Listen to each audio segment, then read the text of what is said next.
Hello everyone, I am Thalesh Shrivas from Mission Success classes.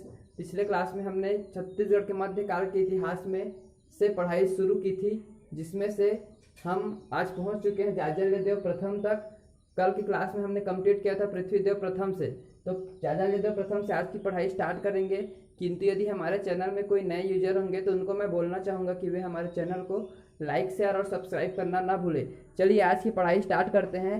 तो आज की पढ़ाई स्टार्ट होती है जाजल्यदेव प्रथम से, जिनका शासनकाल कहाँ से कहाँ तक चला, 1095 ईस्वी से 1120 ईस्वी तक। याद रखिएगा, जाजल्यदेव प्रथम का जो शासनकाल है वो चला 1095 ईस्वी से 1120 ईस्वी तक। और इनके बारे में आगे देखा जाए तो जाजल्यदेव जैसे ही शासक बने, कहाँ के, कलचुरी वंश के, तो उन्होंने अपने आसपास के क्षेत्र को जीतना प्रारंभ कर दिया। क्या करना प्रारंभ कर दिया? जीतना प्रारंभ कर दिया। आसपास के क्षेत्रों को जीतना प्रारंभ कर दिया किन्होंने? जाजल्यदेव प्रथम ने। और आगे देखें तो इनके कुछ साक्ष्य देखने को मिलते हैं कि कैसे इन्होंने आगे अपने आसपास के क्षेत्र को जीतना प्रारंभ कर दिया। जैसे कि नंदावली एवं कुक्कुट क्षेत्र के जो राजा थे, वे जब जाजल्यदेव के अधीन हो गए, जब जाजल्यदेव उन्हें हरा दिए और ये शासक उनके अधीन हो गए, तो इन्होंने मतलब नंदावली और कुक्कुट के शासकों ने जाजल्यदेव प्रथम को कर देना प्रारंभ कर दिया। जिससे यह पता चलता है कि वास्तव में जाजल्यदेव जो प्रथम थे उन्होंने आसपास के क्षेत्र को जितना आरंभ कर दिया था। आगे देखें तो त्रिपुरियों की अधीनता इन्होंने अस्वीकार कर दी। किनकी अधीनता अस्वीकार कर दी? त्रिपुरियों की अधीनता अस्वीकार कर दी। जब त्रिपुरी में शासक कौन थे? यज्ञकर्ण थे। जैसा कि मैं पहले ही वीडियो में बता चुका था कि ये जो छत्तीसगढ़ के कलचुरी वंश के जो शासक हैं वो त्रिपुरी के लाहौरी शासक थे, इसलिए ये त्रिपुरियों के अधीन कार्य किया करते थे। किंतु जब जाजल्यदेव प्रथम यहाँ शासक बने, राजा बने, उसके पश्चात त्रिपुरी में उस समय शासक थे यज्ञकर्ण, तो इन्होंने प्रत्यक्ष रूप से कह दिया कि अब हम त्रिपुरियों की अधीनता स्वीकार नहीं करेंगे। उन्होंने त्रिपुरियों की अधीनता अस्वीकार कर दी। उसके पश्चात कार्य यह हुआ, यह पता चला कैसे में इन्होंने त्रिपुरियों की अधीनता स्वीकार कर दी। कैसे हमें पता चला कि वास्तव में जो बोल रहे हैं वो सही है? तो इस समय के इनके स्वर्ण सिक्के जारी हुए और जिसमें छिद्रित था, क्या छिद्रित था? यह चित्रित था कि इसमें श्रीमद जाज्वल्य और गज शार्दूल्य छपा हुआ था। क्या छपा हुआ था? श्रीमद जाज्वल्य और गज शार्दूल्य। इससे यह पता चलता है कि वास्तव में ये त्रिपुरियों की अधीनता अस्वीकार कर दिए हुए थे, क्योंकि कोई भी शासक अपना नाम या अपने जिले का नाम, अपने शासन क्षेत्र का नाम तब अंकित करवाता है जब वो किसी की अधीनता के अंतर्गत न आता हो। अब आगे देखें तो जाजल्यदेव प्रथम के बारे में यह पता चलता है कि इन्होंने एक बार छिंदक नागवंशी शासक सोमेश्वर देव को पराजित कर उनके सपरिवार को क्या कर दिया था? बंदी बना लिया था। किनको? छिंदक नागवंशी शासक सोमेश्वर देव एवं उनके सपरिवार को बंदी बना लिया था। किंतु इनकी माता महागुंडमा देवी के अनुरोध पर जाजल्यदेव प्रथम ने इनको छोड़ दिया। ठीक है, आगे देखें तो इन्होंने उड़ीसा के जो शासक थे उस समय, कौन? भुजबल। याद रखिएगा, उड़ीसा के शासक थे भुजबल, उनको हराया था। और आगे देखें तो इन्होंने पाली के शिव मंदिर का जीर्णोद्धार करवाया। कहाँ के शिव मंदिर का? पाली के शिव मंदिर का जीर्णोद्धार करवाया। जाजल्यदेव प्रथम के बारे में और देखने को यह मिलता है कि इन्होंने एक शहर की स्थापना की। क्या? जांजगीर। एक जांजगीर शहर की स्थापना की, जिसके पश्चात इन्होंने अपनी राजधानी रत्नपुर से कहाँ कर दी? जांजगीर कर दी, जांजगीर परिवर्तित कर दी। आगे देखें तो इन्होंने जांजगीर में विष्णु मंदिर का भी निर्माण करवाया है और इन्हीं के वजह से फिर जाज्वल्य महोत्सव की स्थापना हुई और जाज्वल्य महोत्सव वहां तब से मनाया जा रहा है। इतना सब कुछ देखने को मिलता है केवल जाज्वल्यदेव प्रथम के बारे में। एक बार शुरू से रिपीट कर रहा हूँ तुरंत कि जाज्वल्यदेव प्रथम का शासनकाल 1095 ईस्वी से शुरू होता है और 1120 ईस्वी तक चलता है। आगे देखें, जाज्वल्यदेव प्रथम ने जैसे ही राजा बना उसके पश्चात अपने आसपास कुछ क्षेत्र को जितना शुरू किया, नंदावली और कुक्कुट के राजा इनको कर देते थे।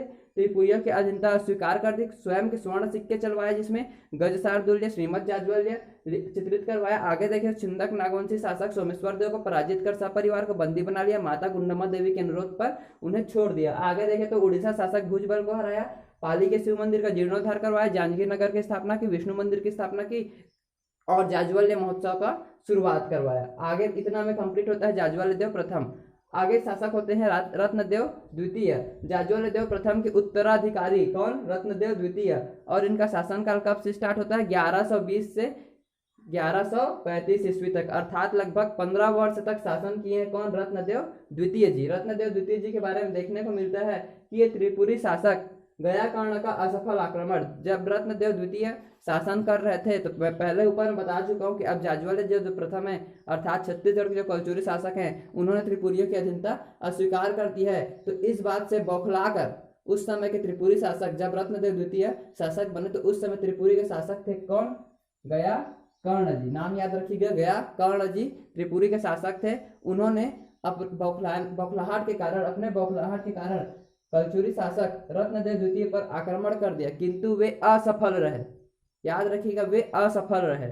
उसके पश्चात उसी समय गंगवंशीय एक शासक हुए जिनका नाम था अनंत चोड़ गंग्य। क्या नाम था? अनंत चोड़ गंग्य। जो गंगवंशीय शासक थे उन्होंने रत्नदेव द्वितीय पर आक्रमण करना चाहा, किंतु लगभग 1125 ईस्वी के आसपास रत्नदेव द्वितीय ने इन्हें भी पराजित किया। और कहाँ पराजित किया? तो याद रखिएगा, सेवरी नारायण के समीप इन्हें पराजित किया। किन्हें?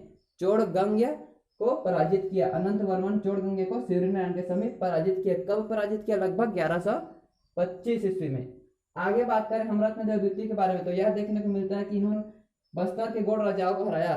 किनको हराया? बस्तर के गोड़ राजाओं को। इन्हें यह भी कहा जाता है कि ये इनको 36 विधाओं का ज्ञान था। कितने विधाओं का? 36 विधाओं का ज्ञान था। ये 36 विधाओं के ज्ञाता कहलाते हैं। इन्होंने अकलतरा में वल्लभ सागर बांध का निर्माण करवाया। किसका निर्माण करवाया? वल्लभ सागर बांध का निर्माण करवाया। एक बार पुनः जल्दी से रिपीट करता हूँ, रत्नदेव जो द्वितीय हैं 1120 ईस्वी में इनका शासनकाल स्टार्ट हुआ, 1135 ईस्वी में समाप्त हो गया। लगभग 15 वर्ष तक इन्होंने शासन किया। आगे देखें तो त्रिपुरी शासक गया कर्ण का असफल आक्रमण हुआ इनके शासनकाल में। गंगवंशीय शासक अनंत वर्मन चोड़ गंग्य का भी आक्रमण हुआ, किंतु उनको 1125 ईस्वी में सेवरी नारायण के समीप हरा दिया रत्नदेव द्वितीय जी द्वारा। अगला देखें तो बस्तर के गोड़ राजाओं को पराजित किया, 36 विधाओं के ज्ञाता कहलाते हैं, और वल्लभ सागर बांध का निर्माण अकलतरा में कराया। इसके पश्चात आगे हुए पृथ्वीदेव द्वितीय अगले शासक हुए जो रत्नदेव द्वितीय के उत्तराधिकारी थे। और यदि इनके बारे में अगर जानकारी देखा जाए तो पृथ्वीदेव द्वितीय के बारे में जानकारी यह प्राप्त होती है कि इनके समय के सर्वाधिक अभिलेख प्राप्त हुए हैं। किनके समय के?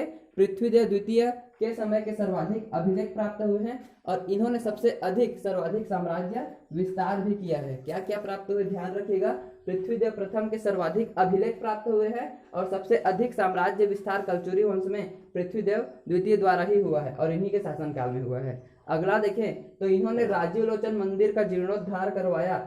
किनके द्वारा? वल्लभ राज के द्वारा। वल्लभ राज कौन है? इनके एक मंत्री हैं। इनके एक मंत्री की सहायता से राजीव लोचन मंदिर का जीर्णोद्धार करवाया, जिसका निर्माण नलवंश शासक विलास तुंग द्वारा किया गया था। जब हम नलवंश का पढ़ाई कर रहे थे तब मैं इसको बताया था कि राजीव लोचन मंदिर का निर्माण कराया गया था विलास तुंग द्वारा, जिसका जीर्णोद्धार किन्होंने किया? पृथ्वीदेव द्वितीय ने किया। किनकी सहायता से? वल्लभ राज उनके मंत्री की सहायता से। आगे देखें तो इनके एक छोटे भाई थे जिनका नाम क्या था?